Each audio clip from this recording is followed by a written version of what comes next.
Hello friends, कैसे हैं आप सभी। आई होप आप सब ठीक हैं और एक बार फिर से आपका स्वागत है हमारे इस चैनल पे।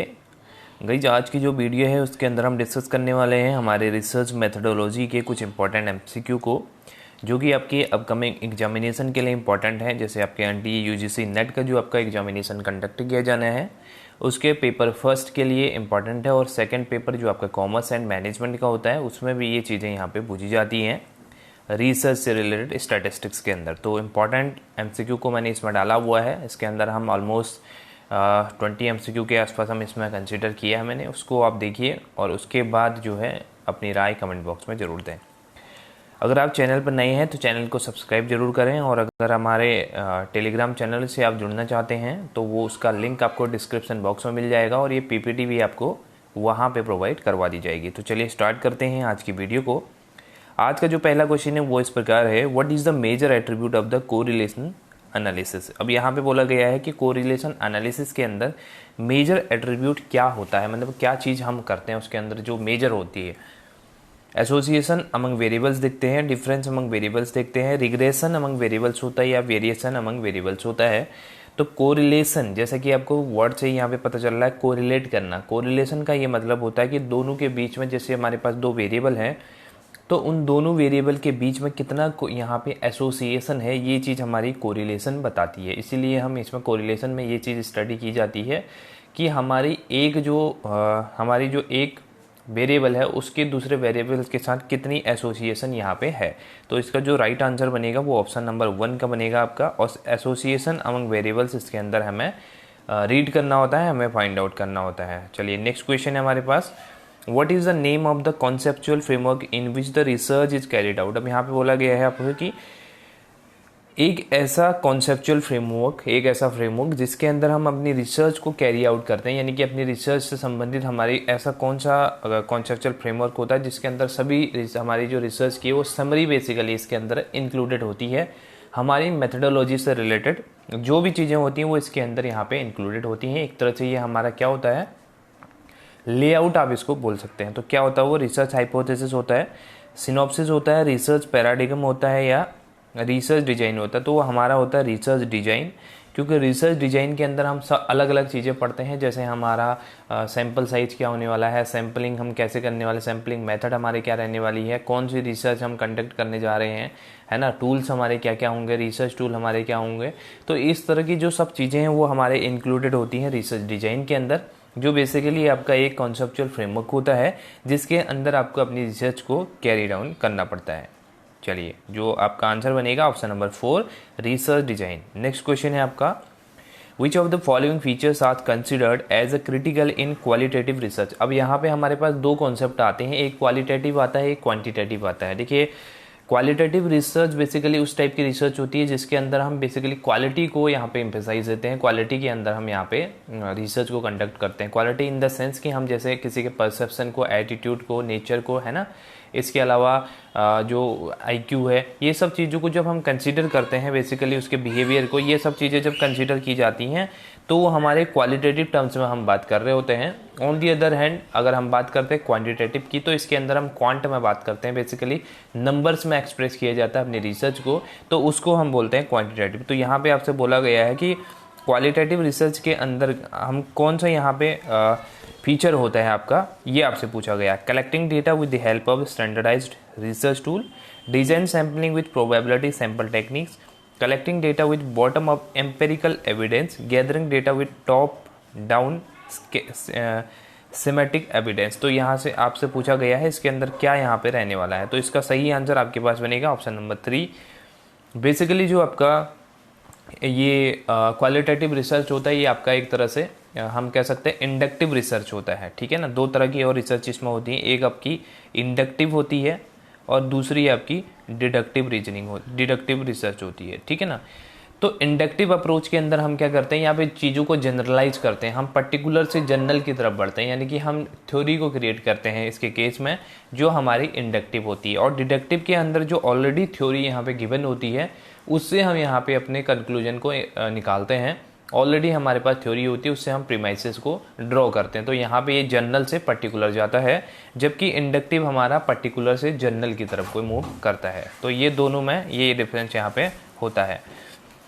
तो इसका सही आंसर है collecting data with bottom up empirical evidence, क्योंकि बॉटम अप अप्रोच बोला जाता है हमारी जो इंडक्टिव रीजनिंग होती है, इंडक्टिव बेसिकली हमारी रिसर्च होती है, उसको बॉटम अप रिसर्च यहाँ पे बोला जाता है, क्योंकि आप यहाँ पे स्टार्ट करते हो पर्टिकुलर से और आप पहुँचते हो जनरलाइजेशन पे। तो जनरलाइज पर्टिकुलर से जनरलाइजेशन तक आप यहाँ पे चलते हो। तो इस केस में आपका सही आंसर यही बनेगा कि एक तो एम्पेरिकल मतलब आपकी साइंटिफिक रिसर्च है, दूसरी आपकी जो है इंडक्टिव रिसर्च ये होती है। तो आंसर बनेगा ऑप्शन नंबर 3। नेक्स्ट क्वेश्चन है how is random sampling helpful. अब आपसे बोला गया है रैंडम सैम्पलिंग कैसे हेल्पफुल होती है। रीजनेबली एक्यूरेट होती है, and economical method of the data collection होती है, फ्री फ्रॉम पर्सनल बाइसेस होती है, या ऑल ऑफ द अबव। तो जब भी हम बात करते हैं सैम्पलिंग की, तो सैम्पलिंग के अंदर हम दो मेथड यहाँ पे पढ़ते हैं बेसिकली। सैम्पलिंग एक हमारी होती है रैंडम सैम्पलिंग, एक हमारी होती है नॉन रैंडम सैम्पलिंग। ठीक है, सैम्पलिंग मेथड के दो पार्ट हो गए, रैंडम और नॉन रैंडम। रैंडम सैम्पलिंग को हम प्रोबेबिलिटी रैंडम प्रोबेबिलिटी सैम्पलिंग भी बोलते हैं, और ये नॉन प्रोबेबिलिटी सैम्पलिंग होता है। कौन सा? Non random sampling. अब रैंडम सैम्पलिंग के अंदर हम क्या करते हैं, अपने डेटा को हम रैंडमली चूज करते हैं, और इसमें जो हमारा यूनिवर्स का डेटा है बेसिकली, उसके हर एक यूनिट को बराबर चांस होता है सैंपल में सेलेक्ट होने का। फॉर एग्जांपल हमारे पास ये यहाँ पे यूनिवर्स पड़ा है। ठीक है, यूनिवर्स आप लोग समझते हैं, यूनिवर्स का मतलब जो हमारी होल स्टडी का पार्ट है, पूरी स्टडी का पार्ट जो हमारा एरिया है उसको यूनिवर्स बोलते हैं। बट उसकी पूरी स्टडी हमारे बस की नहीं होती, यानी कि हमारे लिए कुछ लिमिटेड स्टडी के लिए हमें वो चाहिए होता है, क्योंकि पूरी स्टडी हम भी नहीं कर सकते। तो इस केस में हम छोटा सा इसका एक पार्ट ले लेते हैं डेटा कलेक्शन के लिए यूनिवर्स के, जिसको हम सैंपल बोलते हैं। ठीक है ना, जैसे हमने यहाँ से उठाए, यहाँ से इसका एक पार्ट उठाए, तो ये 3 पार्ट जो हमने उठा लिए इनको बोलेंगे हम सैंपल्स, राइट। तो इन्हीं सैंपल्स की यहाँ पे बात हो रही है, और सैम्पलिंग के अंदर हम 2-3 तरह से यहाँ पे सैंपल को चूज कर सकते हैं। एक तो रैंडमली चूज कर सकते हैं। रैंडमली की बात कर लें तो रैंडमली के अंदर हम कोई यहाँ पे पहले से कोई प्रीफिक्स नहीं होता है, उसके अंदर हम क्या करते हैं, रैंडमली हमने जैसे कोई भी यहाँ पे हमारे पास 10 यूनिट पड़ी थी, हमने कोई भी 2 यूनिट यहाँ पे उठा ली, तो इस केस में हमारे पास जितने भी 10 के 10 यूनिट हैं उनके पास बराबर राइट है कि वो भी यहाँ पे सेलेक्ट हो सकते हैं। यानी कि पहले से हमने यहाँ पे जजमेंटल सैम्पलिंग हमने नहीं करी है, इसके अंदर हम क्या कर रहे हैं, एक तरह से रैंडमली हम कर रहे हैं। जैसे हमारे पास एक बॉक्स रखा हुआ है, ठीक है, उस बॉक्स के अंदर हमारे पास अलग अलग चिट पड़ी हुई हैं, कागज़ की चिट पड़ी हुई है, और हमें कहा गया कि रैंडमली आप इसमें से कोई भी चिट उठाओ। तो जितने भी चिट उसके अंदर हैं सबके पास बराबर राइट होगा, सबके पास बराबर चांसेस हैं कि वो यहाँ पे सेलेक्ट हो सकते हैं सैंपल के तौर पे। ठीक है ना, तो ये हमारी रैंडम होती है। ऑन दी अदर हैंड अगर नॉन रैंडम की बात करते हैं, उसके अंदर हमारे फिक्स पहले से ही फिक्स रहता है। जैसे हमने कोटा फिक्स कर लिया, ठीक है ना, कोटा फिक्स कर लिया। इसके अलावा हम क्या कर रहे हैं, अपना जजमेंटल सैम्पलिंग कर रहे हैं, हम कन्वीनियंट सैम्पलिंग कर रहे हैं, अपने कन्वीनियंट के अकॉर्डिंग हम चूज कर रहे हैं। जैसे हमें 5th वाला चाहिए, ठीक है ना, हमें 7th वाला चाहिए, तो ये हम अपनी कन्वीनियंट के अकॉर्डिंग हम यहाँ पे चूज कर रहे हैं। स्नोबॉल सैम्पलिंग होती है, ठीक है, ये कुछ सैम्पलिंग होती है जो हमारी नॉन प्रोबेबिलिटी या नॉन रैंडम सैम्पलिंग का पार्ट होती है। तो इसी केस में आपसे ये पूछा गया रैंडम सैम्पलिंग कब हेल्पफुल होती है, इसका आंसर बनता है ऑल ऑफ दी अबव। क्योंकि देखा जाता है कि जो रैंडम सैम्पलिंग होती है वो रीजनेबली एक्यूरेट, ज़्यादा एक्यूरेट होती है as compare to non random sampling, क्योंकि इसके अंदर हमने सभी यूनिट को, यूनिवर्स के सभी यूनिट को यहाँ पे कंसीडर किया जाता है इसके अंदर। तो हम कह सकते हैं रीजनेबली ज़्यादा एक्यूरेट ये रहती है। दूसरा है N economical method of the data collection, क्योंकि इसके अंदर हमें रैंडमली चूज करना है मेथड, तो उसके अंदर हमें थोड़ा सा अपना मेथड हमारा इकोनॉमिकल बनता है, यानी कि हमारा थोड़ा सा इसमें पैसा बचता है और टाइम भी बचता है आपका। और तीसरा आपका फ्री फ्रॉम पर्सनल बाइसेस, ये पर्सनल बाइस से फ्री होता है, क्योंकि इसके अंदर आप क्या करते हैं, रैंडमली चूज करते हैं। अगर नॉन रैंडमली चूज करेंगे तो हो सकता है आपका उसमें कुछ पर्सनल यहाँ पे बाइसनेस आ जाए, आपको जजमेंटल यहाँ पे हो जाए। तो उस केस में ऑप्शन नंबर 4 आपके पास सही आंसर बनता है। चलिए नेक्स्ट क्वेश्चन है, a researcher intends to explore the result of the possible factors for the organisation of effective mid day meal intervention, which research method will be most appropriate for the study. अब यहाँ पे बोला गया है आपसे कि एक जो मिड डे मील चलता है, जो प्राइमरी स्कूल में बेसिकली देखने को मिलता है, जो गवर्नमेंट के स्कूल्स होते हैं उसके अंदर, तो मिड डे मील्स का इफेक्ट आपसे पूछा गया है, ठीक है ना। Possible factors for organisation of effective mid day meal का यहाँ पे आपसे पूछा गया है। तो उसके अंदर आपको इफेक्ट देखना है कि मिड डे मील का बेसिकली क्या इफेक्ट यहाँ पे देखने को मिल रहा है, तो उसके अंदर कौन सी यहाँ पे मेथड को यूज किया जाएगा स्टडी करने के लिए, डिस्क्रिप्टिव सर्वे मेथड को, हिस्टोरिकल मेथड को, एक्स पोस्ट फैक्टो मेथड को, एक्सपेरिमेंटल मेथड को।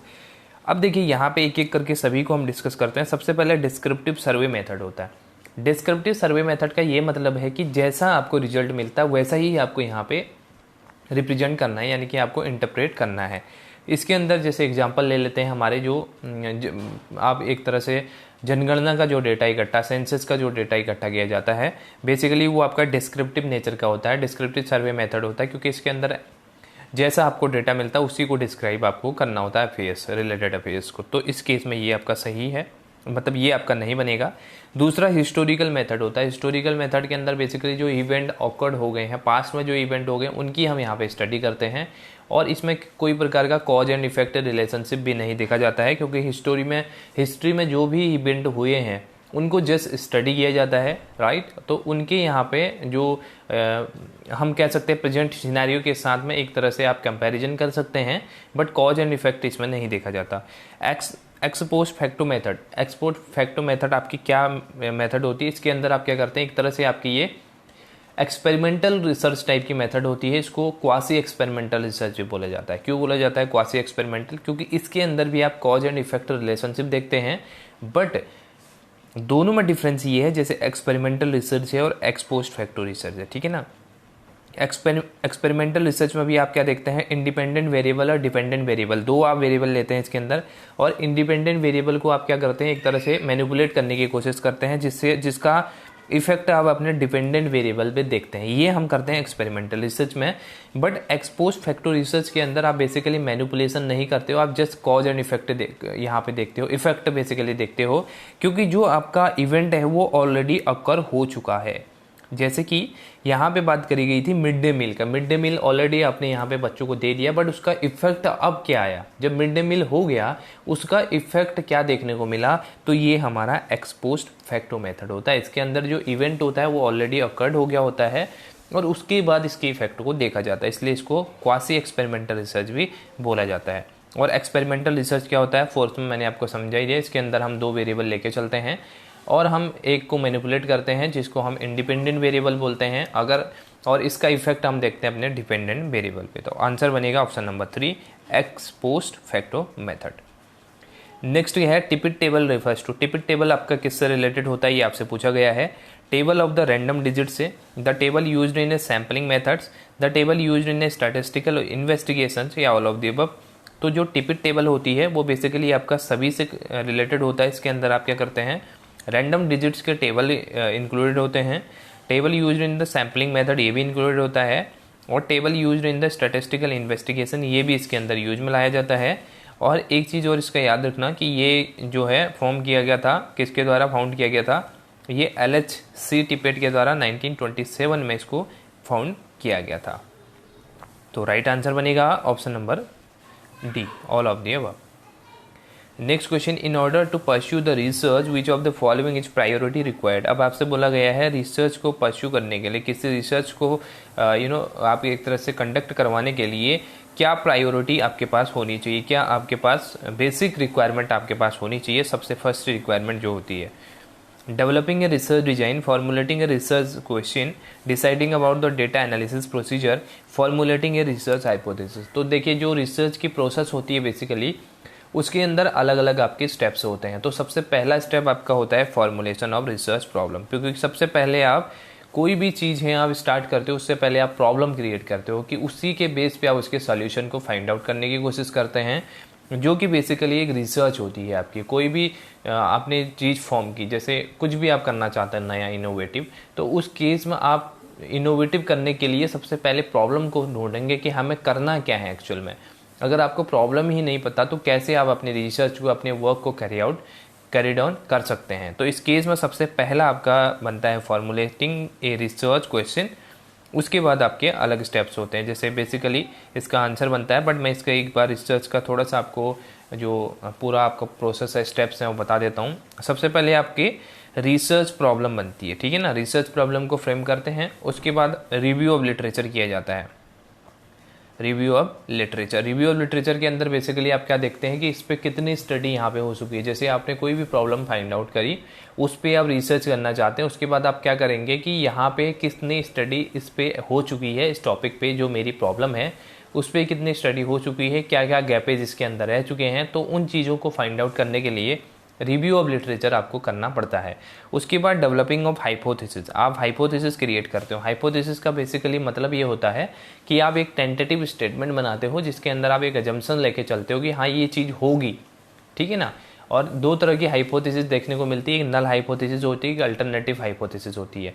तो नल हाइपोथेसिस के अंदर आप क्या करते हो कि आप जो दो आपने फैक्टर लिए हैं उनके बीच में आप कहते हो कि कोई भी डिफरेंस, सिग्निफिकेंस डिफरेंस नहीं है, इसको नल हाइपोथेसिस बोला जाता है। और इसी को अगर आप प्रूव करते हैं, अगर ये एक्सेप्ट हो जाती है तो आपकी नल हाइपोथेसिस एक्सेप्ट हो जाएगी, अगर ये रिजेक्ट हो जाती है तो अल्टरनेटिव हाइपोथेसिस आपकी एक्सेप्ट हो जाती है।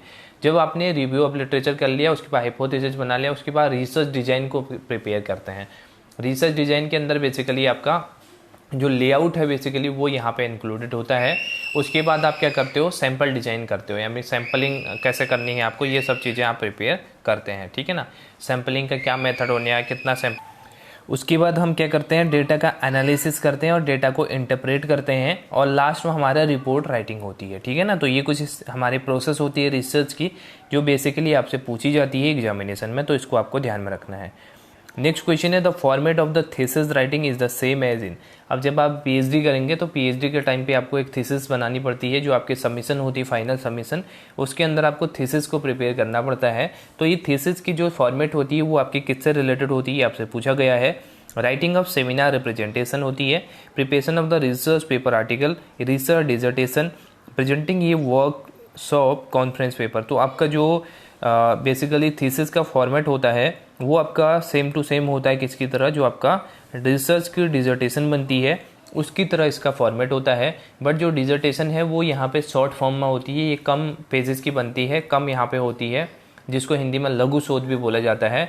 और जो आपकी थीसिस होती है वो यहाँ पे ब्रॉडली डिफाइन होती है और एक आपका डिस्क्रिप्टिव वे में होती है। तो इसका जो फॉर्मेट होता है बट सेम टू सेम होता है, स्टेप्स आपके सभी यहाँ पे सेम होती हैं डिजर्टेशन और थीसिस के केस में। तो आंसर बनेगा option number 3, a research dissertation.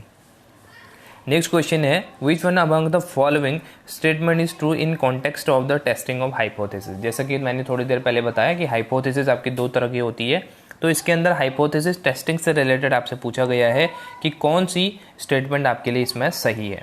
It is only the alternative hypothesis that can be tested, it is only the null hypothesis that can be tested, both the alternative and null hypothesis can be tested, both the alternative and null hypothesis cannot be tested। अब आपसे इसमें अलग अलग statement दी है और आपसे पूछा गया कौन सा सही है। तो इस केस में आपका कौन सा स्टेटमेंट सही होगा, आपका ऑप्शन नंबर बी इसके अंदर सही होगा, क्योंकि आप क्या करते हो, नल हाइपोथेसिस को बेसिकली टेस्ट किया जाता है। जैसे मैंने थोड़ी देर पहले भी आपको बताया कि जो हमारी HO है, ठीक है ना, HO है, इसको बेसिकली यहाँ पे टेस्ट किया जाएगा। और अगर ये आपकी सही होती है, अगर आपको दोनों के बीच में सिग्निफिकेंस डिफरेंस नहीं मिलता तो ये एक्सेप्ट हो जाएगी, आपकी नल हाइपोथेसिस एक्सेप्ट हो जाएगी। और अगर आपको सिग्निफिकेंस डिफरेंस मिलता है तो आपकी इसको रिजेक्ट कर दिया जाएगा और आपकी H1 जो आपकी अल्टरनेटिव हाइपोथेसिस है उसको एक्सेप्ट कर लिया जाएगा। तो इसका सही आंसर बनेगा ऑप्शन नंबर 2, जिसके अंदर आप it is only the null hypothesis that can be tested लिखा हुआ है, ठीक है। चलिए नेक्स्ट क्वेश्चन है, what are the conditions in which type 1 error occurs. अब यहाँ पे जैसे ही हम हाइपोथेसिस को बनाते हैं, उसको टेस्ट करते हैं, तो इसके अंदर हमारे पास 2 एरर निकल के आती हैं, जिसको टाइप 1 एरर और टाइप 2 एरर बोला जाता है, ठीक है। तो टाइप 1 एरर क्या होता है वो आपसे पूछा गया है। Null hypothesis get accepted even it is false, the null hypothesis get rejected even it is true, both the null hypothesis as well as the alternative hypothesis are rejected, none of the above। तो आपका answer बनेगा इसके case में option number B 2, यानी कि the null hypothesis get rejected even it is true. जब भी आपका क्या होता है, 2 सिनेरियो होते हैं, ठीक है ना। पहला तो ये कि आपका नल हाइपोथेसिस ट्रू था बट आपने उसको रिजेक्ट कर दिया, ठीक, तो ये आपका हो गया टाइप 1 एरर, टाइप 1 एरर हो गया। और इसको बोलते हैं अल्फा एरर भी बोलते हैं, इस चीज़ को भी ध्यान में रखना है। अब दूसरी सिचुएशन आती है कि जब आपकी नल हाइपोथेसिस फॉल्स थी, ठीक है, फॉल्स थी बट आपने उसको एक्सेप्ट कर लिया, तो ये आपका केस बनता है टाइप 2 एरर का, और इस केस में इसको बीटा एरर भी बोला जाता है। तो इस दोनों को आपको ध्यान में रखना है। तो ऑप्शन आपका 2 वाला इसमें सही बनेगा। नेक्स्ट क्वेश्चन में दिया गया है what does the longitudinal research approach actually deal with. अब आपके पास एक लॉन्गिट्यूडनल रिसर्च भी होती है जिसके अंदर आपकी किससे ये डील करती है, ये आपसे पूछा गया है। लॉन्ग टर्म अप्रोच से, शॉर्ट टर्म रिसर्च से, हॉरिजॉन्टल रिसर्च से, या नन ऑफ दी अबव। तो जो आपकी लॉन्गिट्यूडनल रिसर्च होती है बेसिकली आपके लॉन्ग टर्म रिसर्च से रिलेटेड होती है। इसके अंदर आप क्या करते हैं, एक जो फिक्स टाइम पीरियड होता है आपके पास, उसके अंदर यहाँ पे स्टडी करते हैं। जैसे कि आपने क्या किया, अपनी सेल का यहाँ पे आप देखना चाह रहे हैं, सेल में कितने चेंजेस आ रहे हैं। तो आप एक बार आपने क्या किया, 2010 में किया, फिर 2011 में किया, 2012 में किया। तो जो फिक्स इंटरवल के दौरान आप एक फिक्स्ड फैक्टर को यहाँ पर डिटरमाइन करने की कोशिश करते हैं, उसको एग्जामिन करने की कोशिश करते हैं अलग अलग टाइम पीरियड में, इसको बोला जाता है लॉन्गिट्यूडनल रिसर्च। तो आपका ये लॉन्ग टर्म रिसर्च होता है। तो ऑप्शन नंबर ए इस केस में सही बनेगा, ऑप्शन नंबर 1। नेक्स्ट क्वेश्चन है, ये researcher is interested in studying the prospectus of a particular political party in an urban area, so what tool should be preferred for the study. एक यहाँ पे बोला गया है कि एक रिसर्चर है जो स्टडी करना चाहता है एक पर्टिकुलर पॉलिटिकल पार्टी का जो प्रोस्पेक्टस है उसको स्टडी करना चाहता है। तो उस केस में उसको कौन सी जो टूल है उसको यूज करना चाहिए, यहाँ पे जो आपका सैम्पलिंग का कौन सा टूल है उसको यूज करना चाहिए। रेटिंग स्केल को करना चाहिए, इंटरव्यू को करना चाहिए, क्वेश्चनर को करना चाहिए, या शेड्यूल को करना चाहिए। रेटिंग स्केल आपका क्या होता है, रेटिंग स्केल के अंदर आपका यहाँ पे इस तरह का होता है जिसके अंदर आप बेसिकली 1 2 3 4 कितनी रेटिंग आपको देनी है, इस तरह से आप देखते हो, ठीक है ना। 1 में जैसे आपका डिसएग्री, या 0 में डिसएग्री, फिर एग्री, फिर स्ट्रांगली एग्री। तो इस चीज़ का आपका स्केल बनता है, इसको रेटिंग स्केल बोलते हैं। इंटरव्यू के अंदर आप बेसिकली साक्षात्कार जिसको आप बोलते हैं, इंटरव्यू के अंदर बेसिकली जो इंटरव्यूअर होता है और जो रिस्पॉन्डेंट होता है उन दोनों के बीच में डायरेक्ट इंटरेक्शन होता है। क्वेश्चनर में क्वेश्चनर जो आपकी होती है उसको फिल कराया जाता है, रिस्पोंडेंट खुद उसको भरता है, उसको क्वेश्चन जो बनाए होते हैं उसको भरता है। और जो शेड्यूल होता है, शेड्यूल के अंदर यहाँ पे रिस्पोंडेंट यहाँ पे अपनी डिटेल बताता है, और जो रिसर्चर होता है वो यहाँ पे शेड्यूल को भरता है, जो क्वेश्चनर है उसको भरता है। तो इसको शेड्यूल बोलते हैं। इस केस में यहाँ पे कौन सा परफेक्ट टूल बनेगा, तो वो आपका बनेगा क्वेश्चनर, क्योंकि यहाँ पे बात करी गई है अर्बन एरिया की, अर्बन एरिया के अंदर। और तो अर्बन एरिया के अंदर आपका क्वेश्चनर सही बनता है। अगर यहाँ पे बोला जाता रूरल एरिया की बात की जाती, तो रूरल एरिया में लोग इलिटरेट होते हैं, इलिटरेट के केस में क्वेश्चनर आपका सही आंसर नहीं बनता इस केस में। इसके अंदर आप शेड्यूल चूज कर सकते थे या इंटरव्यू हो सकता था। बट यहाँ पे देख सकते हैं आपकी अर्बन एरिया की बात करी गई, तो अर्बन एरिया में सभी पढ़े लिखे लोग होते हैं, ज़्यादातर मैक्सिमम में मान के चलते हैं। इस केस में सबसे जो सही है वो आपका क्वेश्चनर यहाँ पे बनेगा डेटा कलेक्शन के लिए। आंसर बनेगा 3। नेक्स्ट क्वेश्चन है the conclusions findings of the which type of the research can not be generalize to other situation. अब आपसे इसके अंदर पूछा गया है कि जो कंक्लूजन और फाइंडिंग्स होती है रिसर्च की, उसको कौन सी रिसर्च के अंदर जनरलाइज नहीं किया जाएगा अदर सिचुएशन के साथ में। कि कॉजुअल कंपैरेटिव रिसर्च के अंदर, हिस्टोरिकल रिसर्च के अंदर, डिस्क्रिप्टिव रिसर्च के अंदर, या एक्सपेरिमेंटल रिसर्च के अंदर। देखिए यहाँ पे जो आपकी एक हिस्टोरिकल रिसर्च है इसके अंदर सभी पे इसको अप्लाई नहीं किया जाएगा, सभी पे जनरलाइज नहीं किया जाएगा। कैसे, जैसे पास में हमने एक एग्जांपल ले लेते हैं, हमारे दो राजाओं के बीच में, राजा ए और राजा के बीच में यहाँ पे युद्ध हुआ और इसमें राजा बी हार गया, ठीक है ना, अपने युद्ध यहाँ पे हार गया। हिस्ट्री की बात चल रही है। तो क्या हम भविष्य में कह सकते हैं कि जब भी दो राजाओं के बीच में युद्ध होगा तो दूसरा वाला है वो यहाँ पे हार जाएगा? क्या हम ये यहाँ पे जनरलाइज कर सकते हैं चीज़ को, यहाँ सभी पे अप्लाई कर सकते हैं? तो इस चीज़ को हम यहाँ पे अप्लाई नहीं कर सकते। जो पास्ट में इवेंट हो चुका है वो सभी पे अप्लाई नहीं हो सकता है, क्योंकि अभी सिचुएशन अलग हो सकती हैं, सब कुछ यहाँ पे सिनेरियो पूरा का पूरा अलग हो सकता है। तो इस केस में जो आपका ये वाला आंसर है वो सही बनेगा। और